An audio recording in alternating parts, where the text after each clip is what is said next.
کیا یہ درست ہے کہ غوث پاک رحمت اللہ تعالی علیہ نے مردوں کو زندہ کیا؟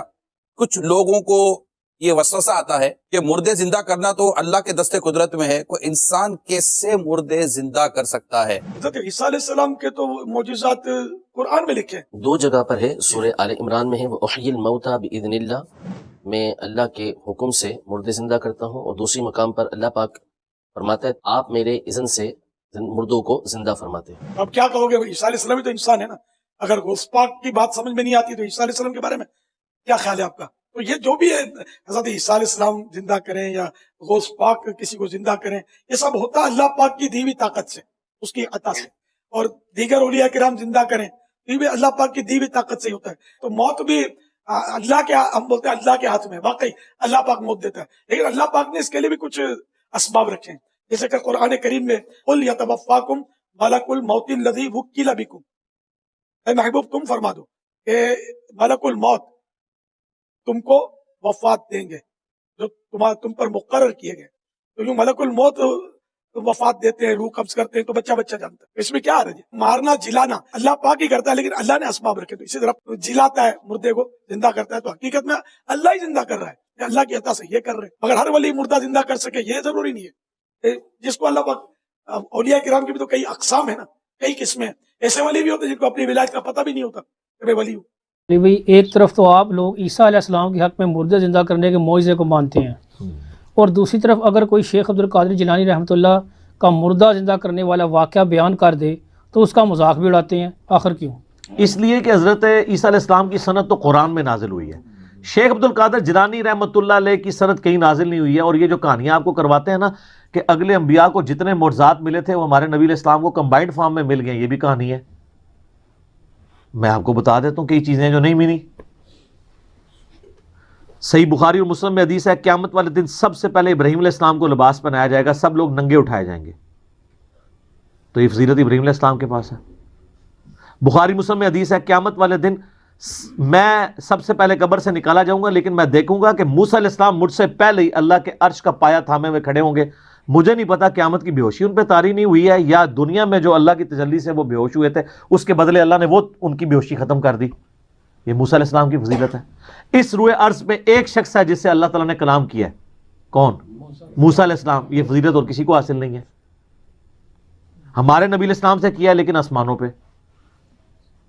حضرت عیسیٰ علیہ السلام آج تک زندہ ہے، ہمارے نبی علیہ السلام فوت ہو چکے ہیں، تو حضرت عیسیٰ علیہ السلام کی یہ فضیلت ہے۔ اس سے بڑی چیز جس کا ان کے پاس کوئی حال ہی نہیں ہے، ہر چیز میں ادھر ادھر کریں گے۔ عیسیٰ علیہ السلام بغیر باپ کے پیدا ہوئے ہیں، ہمارے نبی علیہ السلام تو بغیر باپ کے پیدا نہیں ہوئے، یہ خام خواہ بنایا۔ یہ تو سورۃ الانبیاء کا پہلا صفحہ پڑھیں، اس میں کافروں کا اعتراض تھا کہ اس نبی کو وہ معجزے کیوں نہیں دیے گئے جو اگلے نبیوں کو دیے گئے۔ سورہ نساء میں آتا ہے کہ کیوں نہیں کوئی آسمان سے بجلی آتی اور وہ قربانی کو کھا جاتی، جب تک یہ معجزہ نہیں دکھائیں گے ہم ایمان نہیں لائیں گے۔ تو اللہ نے کہا نہیں، اللہ کی مرضی ہے معجزات پہ۔ سورہ بنی اسرائیل میں 8 کے قریب معجزات وہ مانگتے تھے، اللہ نے فرمایا تم کہہ دو میں نبی ہوں، رسول ہوں۔ تو سر شیخ عبد القادر جیلانی نے کہا نبی علیہ السلام کے بارے میں بھی کوئی صحیح سند سے ثابت نہیں کہ آپ نے کبھی مردہ زندہ کیا ہو، قرآن میں نفی آئی ہے اس کی، ورنہ تو قرآن میں آتا کہ تم کہتے ہو لو ہم مردہ زندہ کر کے بتا رہے ہیں، قرآن میں کہا جا رہا ہے کہ نہیں، قرآن معجزہ ہے، کیونکہ وہ معجزہ آپ کی زندگی تک ہونا تھا۔ اور پھر اس میں وہ کہتے ہیں کہ شیخ عبد القادر جیلانی رحمۃ اللہ علیہ نے معجزہ بڑی اس میں شڑول مارتے ہیں جناب۔ وہ کہتے ہیں کہ انہوں نے عیسائی کو کہا کہ تیرا نبی تو کہتا تھا کم باذن اللہ، میں کم باذنی کہتا ہوں، میرے حکم سے کھڑا ہو جا۔ وہ کہتے ہیں جی اس امت کے جو علماء ہیں بنی اسرائیل کے پیغمبروں کی طرح ہیں، ہاں اپنے منصب میں پیغمبروں کی طرح ہیں، مرتبے میں نہیں۔